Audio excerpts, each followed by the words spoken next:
Good evening, my dear class 12 students. I am Mrs. Parvati, PGT Physics, Holy Hearts Educational Academy, Raipur, Chhattisgarh. I am here with the new lesson number 4.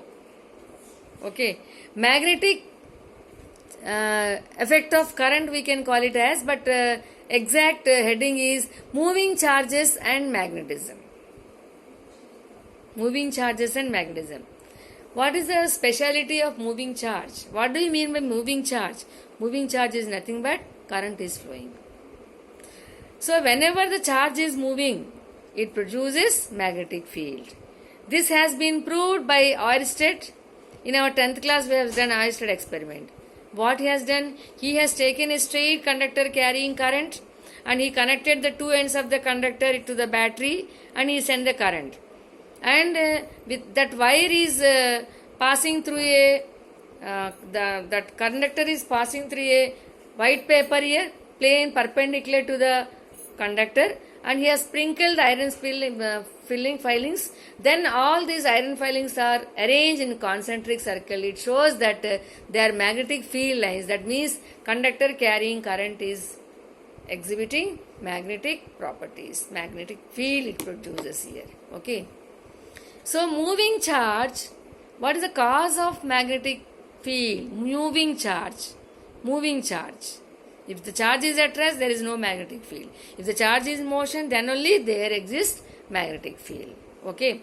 So this is about Oersted experiment. In short, I have explained what we have done already here.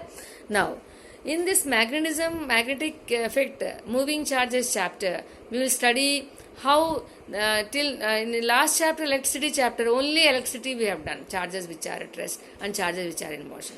But this chapter is combined, is in relation with the electricity and magnetism. Both we are going to do it here.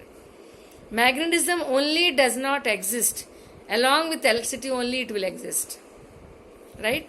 So, in this lesson, different aspects we study how it is related with the magnetism and electricity.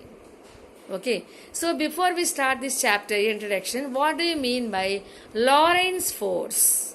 What is Lorentz force? Lorentz. Lorentz force is very simple. Whenever you take a charged particle moving with velocity v, when you place it in electric field, you know what is the force exerted by the charged particle? F is equal to Q into E, where E is electric field intensity. Right? It exerts force. When you keep the charged particle in an electric field intensity E, it exerts force. How much? F is equal to QE. But at the same time, if you keep it in magnetic field also, it exerts some force due to magnet. That is called magnetic force. You know how much? F is FB we call it as, F magnetic we call it as, F is equal to Q into V cross B, where V is velocity of charge and B is magnetic field.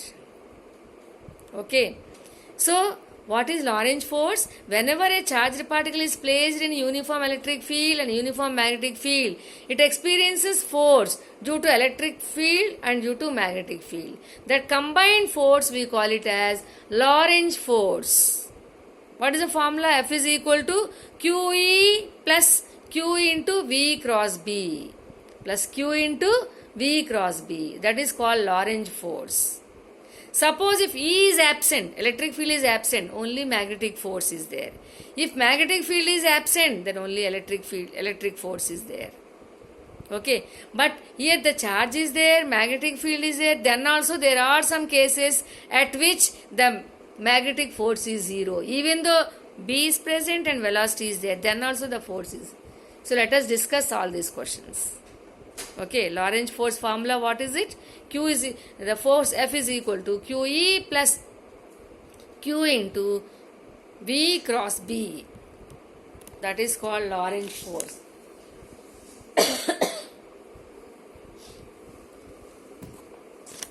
Yes. This is called Lorentz force. Okay. Now F is equal to QE plus Q into V cross B.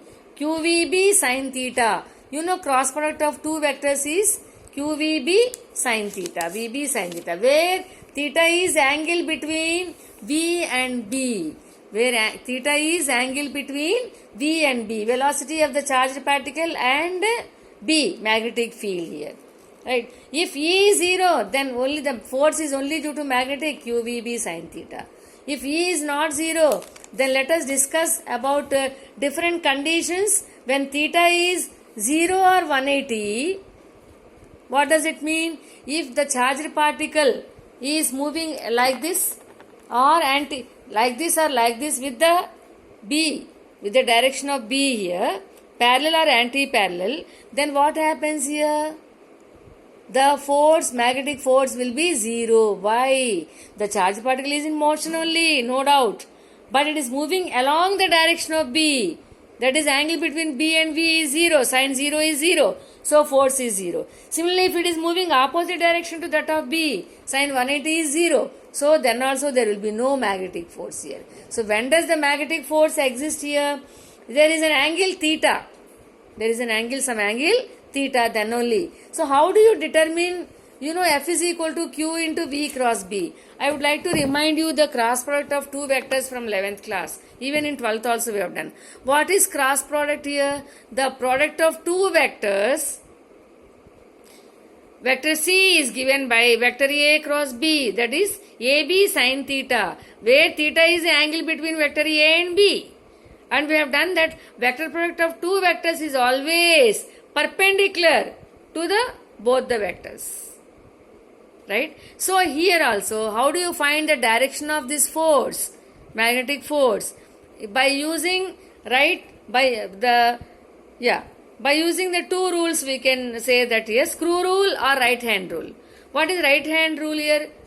See, screw rule. What is screw rule? When you open the lid anti-clockwise direction, the lid will move up.